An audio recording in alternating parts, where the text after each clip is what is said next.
Hello friend, कैसे हैं आप सभी। उम्मीद करता हूं कि अच्छे होंगे। फ्रेंड्स, आज की इस वीडियो में हम लोग बात करने वाले हैं वैसी चीज़ों पर जो आपके लिए बहुत ज़रूरी है।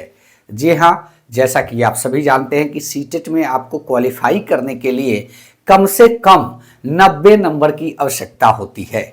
उसके लिए आप अगर सीटेट के 4 पोर्शन को अच्छे से टेकअप करते हैं, क्योंकि गणित में आपका जो बनाने वाले प्रश्न होते हैं वो थोड़ा आप उसमें गलती करते हैं, इसके वजह से सीटेट में आपका 90 अंक नहीं आ पाता है।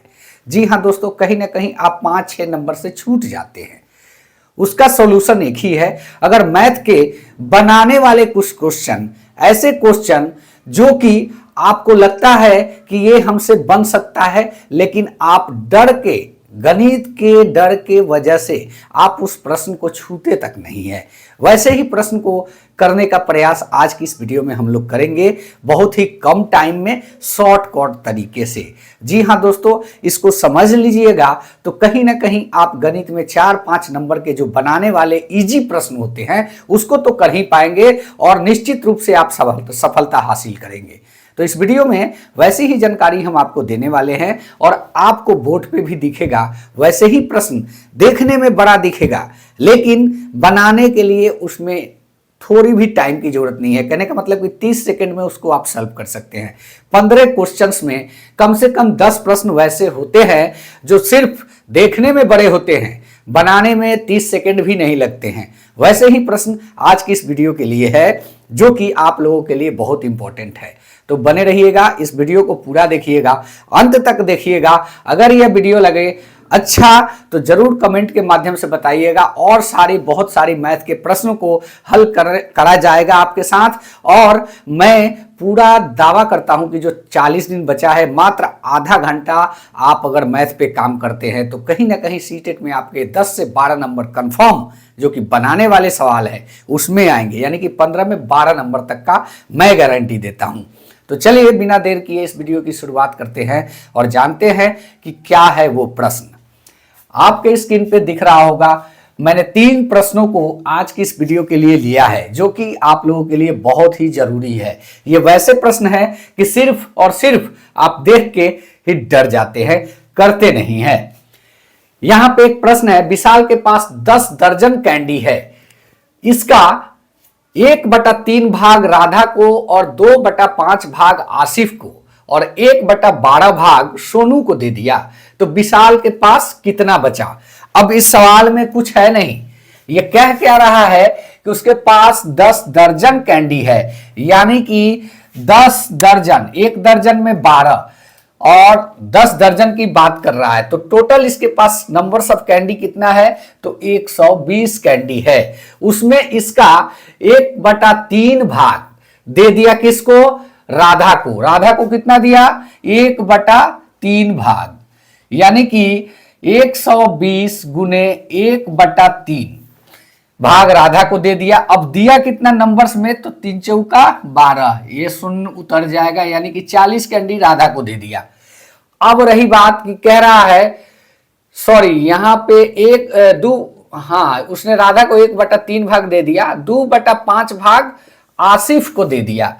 आसिफ को कितना दिया, 2/5 भाग, यानी कि 120 गुने 2/5। तो इसको अगर काटेंगे तो 5 दूना 10, 5 का 20, यानी कि 48 कैंडी जो है ये आसिफ को दे दिया। और बाकी का कैंडी किसको देता है, और 1/12 भाग सोनू को देता है। सोनू भी एक कैरेक्टर है, इसको देता है 1/12 भाग, यानी कि 120 में 1/12, ये कट गया, 10 आया, यानी कि 10 कैंडी जो है सोनू को दे दिया। अब टोटल कैंडी जो दिया, देने के बाद उसके बाद कितना बच रहा है, यही आपसे सवाल पूछ रहा है। यानी कि 108 कैंडी उसने दे दिया। आप अगर जोड़ेंगे तो 8 और 4 4 8 1 9, 98 कैंडी दे दिया। 98 कैंडी उसने जो है दे दिया।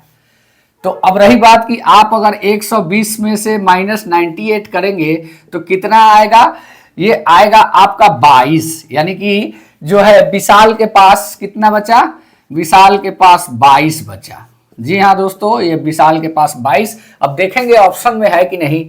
ऑप्शन में सी नंबर ऑप्शन 22 का है जो कि सही आंसर है।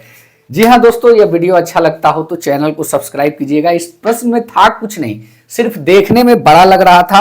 प्रश्न जैसे जैसे कह रहा है वैसे वैसे करते जाइएगा, निश्चित रूप से आंसर पे आप पहुंच जाइएगा।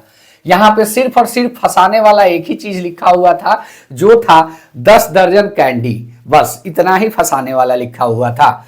अब बात करते हैं नेक्स्ट प्रश्न की कि 4 अंकों की अधिकतम और न्यूनतम संख्या क्या होती है। तो देखिए, 4 अंकों की सबसे बड़ी संख्या आप लोग को पता है 9999, 2 और 2 4, और अधिकतम हो गया, न्यूनतम संख्या 1000 होगा। नहीं, अब इसको कह रहा है कि दोनों का योगफल कितना होगा, बस जोड़ लेना है, कुछ करना नहीं है। आपका ये हो गया 9 1 10, तो ये हो गया आपका 10,999, यानी कि बी ऑप्शन इसका सही हो जाएगा। कितना टाइम लग रहा है? 10 सेकेंड भी टाइम नहीं लग रहा है।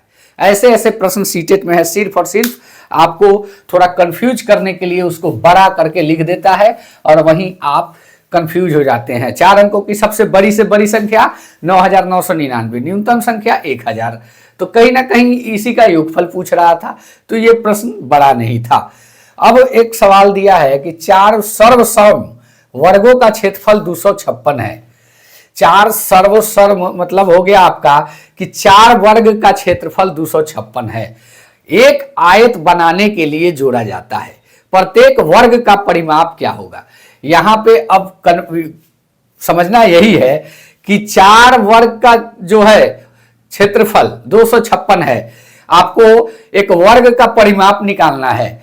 तो कहने का मतलब है कि पहले तो आपको वर्ग निकालना होगा इसका, तो 256 में आप भाग से देंगे 4 से, क्योंकि 4 सर्वसम है, तो 4 से भाग देंगे तो एक वर्ग का निकलेगा। यहां पे 4 वर्ग है ना, तो 4 वर्ग 256।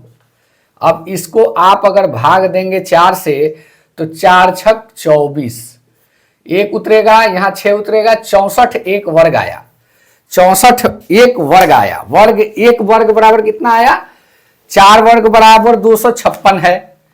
4 वर्ग बराबर 256 है, तो एक वर्ग बराबर आपका 64 आ रहा है। अब 64 आने के बाद ये कह रहा है क्या कि वर्ग का परिमाप, तो वर्ग का परिमाप का आप लोग जानते हैं कि क्या होता है, फॉर्मूला 4 गुने भुजा होता है। जी हाँ दोस्तों, 4a होता है वर्ग का परिमाप।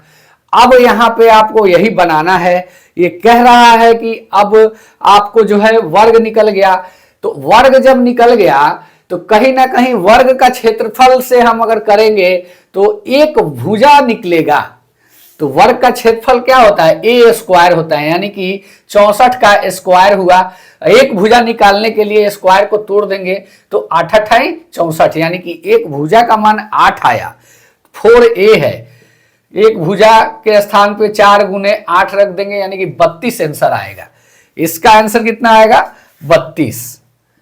ये हो गया आपका बी नंबर ऑप्शन सही हो जाएगा। जी हाँ दोस्तों, ऐसे ही सवाल देते हैं कुछ फंसाने वाले, लेकिन ऐसा नहीं है कि आप नहीं बना सकते हैं। मैं छोटे छोटे, क्योंकि मेरे पास साधन जितना है उसी के हिसाब से मैं बताने का प्रयास कर रहा हूं। तो 3 ऐसे प्रश्न, आज ये जो प्रश्न सारे लिए हुए हैं, मैंने बताना भूल गया कि 7 जनवरी 2023 के प्रश्न पत्र से ये सवाल लिए गए हैं। तो कहीं ना कहीं ये आपके लिए बहुत ही इंपॉर्टेंट प्रश्न है, क्योंकि सीटेट में ऐसे ही अब प्रश्न पूछ रहा है, थोड़ा सा हल्का लेवल को उठाया है, इसमें भी उठाया है, और एनसीईआरटी जो विज्ञान के पोर्शन है उसमें भी डाल दिया है। तो कहीं ना कहीं हम प्रयास करेंगे वैसी चीजों का जो आपको फंसाता है, वही सारी वीडियो हम प्रोवाइड कराने का काम करेंगे। ये वीडियो कैसा लगा कमेंट के माध्यम से बताएं। मिलते हैं नेक्स्ट वीडियो में। धन्यवाद। जय हिंद। वंदे मातरम।